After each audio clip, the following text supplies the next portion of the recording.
هممون یه داستان توی ذهنمون داریم، یه قصه که باهاش بیدار میشیم، زندگی میکنیم و شب میخوابیم.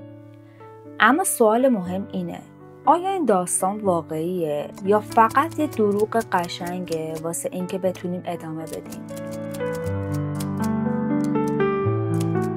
اکثر ما به خودمون دروغ میگیم، نه با حرف بلکه با سکوت. با نادیده گرفتن واقعیت هایی که اذیتمون میکنن، با نگفتن چیزی که باید بگیم، با انجام ندادن کاری که باید انجام بدیم. و خطرناکترین دروغ ها همونایی هستن که باورشون کردیم. در روانشناسی به این وضعیت میگن cognitive dissonance یا ناهماهنگی شناختی.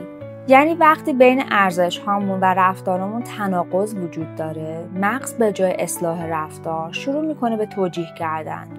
مثال سادهش، میدونی سیگار بده ولی میکشی، پس با خودت میگی استرس دارم، یه دونه اشکال نداره. تو واقعا به خودت دروغ میگی چون حقیقت سخته.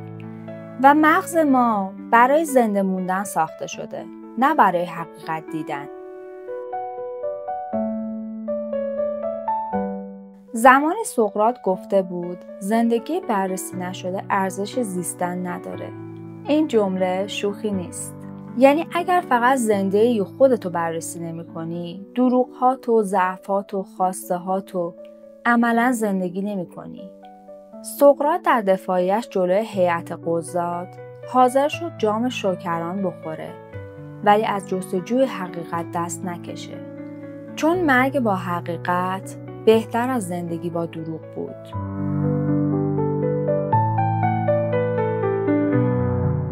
کارل راجرز، یکی از پایه‌گذاران رواندرمانی انسانگرایانه میگه تنها زمانی میتونم تغییر کنم که خودم رو همونطور که هستم بپذیرم. ولی این یه تضاد عجیبه. تا وقتی با خودت صادقی، ممکنه شرمنده شی، ممکنه بترسی، ولی اون نقطه جاییه که تغییر شروع میشه. وقتی بگی آره حسودم، آره تنبلم، آره از شکست میترسم، اون لحظه است که کنترل از دست دروغ در میاد و میرسه به خودت.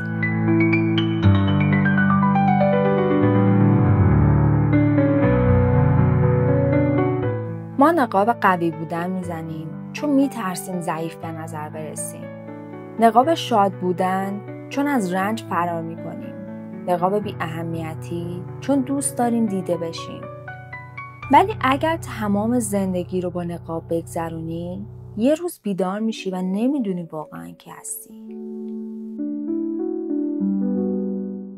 دروغ گفتن به خود فقط یک عادت بد نیست، یک مکانیزم بقاست. ولی وقتی مزمن بشه، جلوی رشد، عشق، تغییر و هدف گذاری رو میگیره.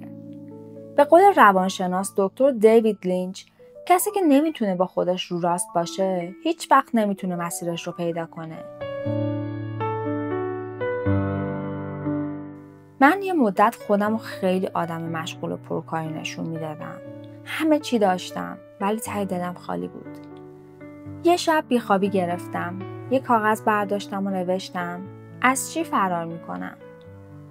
و جواب این نبود که شغلم بده یا رابطم غلطه. جواب این بود خودم رو نمیشناسم. همون شب برای اولین بار بدون فیلتر، بدون نقاب نوشتم من میترسم از تنها موندن، از شکست خوردن، از اینکه بی ارزش باشم.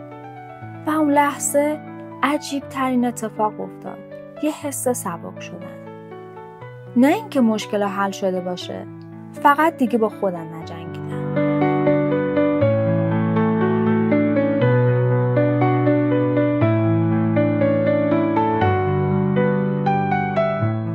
راستش ما همیشه دنبال آرامشیم، ولی هیچ آرامشی عمیق‌تر از صلح با خودت نیست.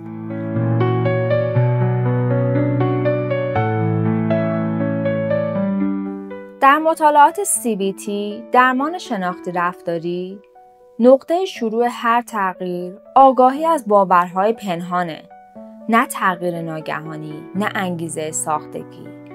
فقط یک لحظه شهامت برای دیدن چیزی که سالها قایم کردی.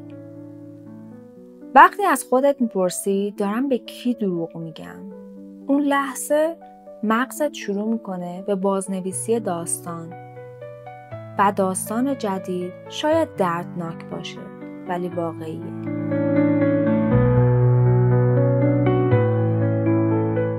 حالا یه چالش برات دارم. برو جلوی آینه، به چشمای خودت نگاه کن و بپرس بزرگترین دروغی که دارم به خودم میگم چیه؟ سخته، ولی اگه جواب بدی نمیتونی دیگه مثل قبل ادامه بدی. ولی همون نقطه است که از تماشاگر به بازیگر زندگی تبدیل میشی. تو ممکنه سالها تو تاریکی زندگی کرده باشی، اما بعضی تاریکی ها مقدمه روشنایی هن. نه به این خاطر که بیرون یه نوری هست، بلکه چون تو بالاخره جرأت کردی چشماتو باز کنی.